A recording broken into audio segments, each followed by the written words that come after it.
o'qishni bitirganimdan keyin резко o'zimni rock janrimga o'tib olganman. Operani umuman teg-tugi bilan tashlab yuborganman. O'shanda уже uyimdagilar gapirishni boshlashgan. "Voy, sen bekor operani tashlading, bekor rockka o'tib ketding, endi nima qilamiz?" Mana shunaqa gaplar bo'lgan.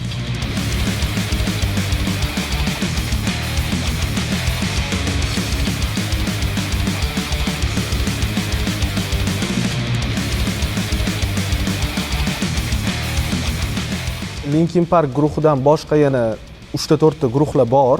Shularga o'xshagan rock janridagi, new metal janridagi, yana og'irroq metal janridagi, bu masalan Slipknot deyishim mumkin, System of a Down. Shu guruhlarni eshitib, hammasini eshitib, o'pti yig'ish boshlaganman. Где-то 11-12 yoshlarimda уже tog'amning mashinasida o'tirib yo'lda ketayotganda Linkin Parkni qo'yganlarida o'shanda hayron qolgandim tog'amga.